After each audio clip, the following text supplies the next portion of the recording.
శ్రీకాకుళంలో జగన్మోహన్ రెడ్డి పర్యటనకు సంబంధించి ఒక మహిళా పోలీస్ ఉద్యోగి మీద జరిగిన దాడిని నిజంగానే ఖండించాలి. ఇది ప్రతి ఒక్కరు కూడా ఖండించాల్సిన అంశం అని చెప్పి హోమ్ మినిస్టర్ అనిత గారు కూడా అంటున్నారు. ప్రస్తుతం నాతో హోమ్ మినిస్టర్ అనిత గారు ఉన్నారు. ఒకసారి మాట్లాడదాం. మేడం, ఈరోజు జరిగిన పోలీస్ ఉద్యోగి మీద జరిగిన దాడి నిజంగానే బాధాకరం.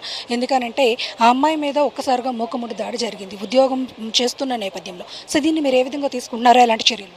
యాక్చువల్ కఠినమైన చర్యలు అయితే తీసుకుంటామండి డెఫినెట్గా. కాకపోతే ఒక మహిళగా బయటకు వచ్చి ఉద్యోగం చేయడానికి ఒక మహిళా ఎస్ఐ అతని నేపథ్యంలోనే మాట్లాడుతాను. ఒక మహిళ ఒక ఎస్ఐ పొజిషన్కి రావాలి అంటే టెస్ట్లకు పాస్ అవ్వాలి, ఫిజికల్ పాస్ అవ్వాలి, ట్రైనింగ్ అవ్వాలి, ఒక మంచి ఎయిమ్తో పోలీస్ ఉద్యోగం చేసి పోలీస్ డ్రెస్ వేసుకొని రోడ్డు మీదకి వచ్చి పనిచేస్తుంటుంది. అటువంటి మహిళని ఈరోజు మానసికంగా ఆవిడని దెబ్బతీసే పరిస్థితిలో ఆవిడ మీద దాడి చేసిన పరిస్థితి చూస్తూ ఉంటే నిజంగా సభ్య సమాజంలో ఉన్న ప్రతి ఒక్కరు కూడా ఈరోజు బాధపడాలి, ఖండించాలి. ఇటువంటి జరగకుండా చూసుకునే బాధ్యత కూడా తీసుకోవాలి. అది రాజకీయాలకు అతీతంగా చేయాలని నేను కోరుకుంటున్నాను. ఎందుకంటే ఈరోజు మహిళలు రోడ్డు మీదకి వచ్చి మాట్లాడటమే, రోడ్డు మీదకి ఉద్యోగాలు చేసుకోవటమే ఈరోజు మనం వాళ్ళ తాలూకా ధైర్యంగా భావిస్తారు. అటువంటిది వీళ్ళ తాలూకా నైజం. జగన్మోహన్ రెడ్డి ఒక నేరస్తుడు. జగన్మోహన్ రెడ్డి ఇంకో నేరస్తుడిని పరామర్శించడానికి వెళ్తున్నాడు.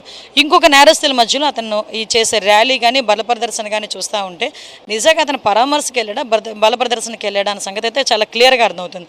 వాట్ ఎవర్ ఇట్ అవన్నీ పక్కన పెడితే ఈరోజు ఒక మహిళా ఎస్ఐ మీద వాళ్ళు ప్రవర్తించిన తీరు, ఆ వీడియో కనుక ఎవరైనా చూస్తే అబ్బా ఇంత దరిద్రంగా ఎందుకు బిహేవ్ చేస్తున్నారు అనుకుంటారే తప్పించి ఎవరు కూడా దాన్ని కనీసం యాక్సెప్ట్ చేసే పరిస్థితులు అయితే ఎవరూ లేరు. నేనేమంటానంటే ఎట్టి పరిస్థితుల్లోని శాఖాపరమైన చర్యలు మేము తీసుకుంటాం.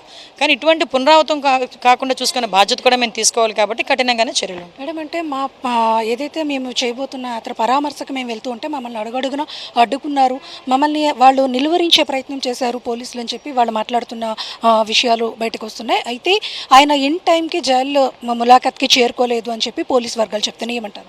యాక్చువల్గా పోలీసులు ఎవరూ కూడా అతను అడ్డుకోలేదు.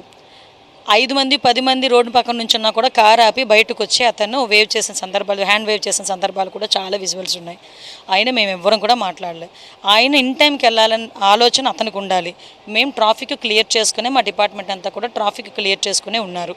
ఎక్కడ కూడా ఎటువంటి ఇబ్బంది పోలీసులు అయితే పెట్టలే. ఆయన ఎజెండా సిదిరి అప్పలరాజు గారిని కలవటం కాదు. ఆయన హిడెన్ ఎజెండా ఏదైతే మనకి ఎయిర్పోర్ట్ మనకి ప్రారంభోత్సవం ఉందో దాన్ని డైవర్ట్ చేయాలి, బల ప్రదర్శన చేయాలి అని ఒకే ఒక ఉద్దేశం.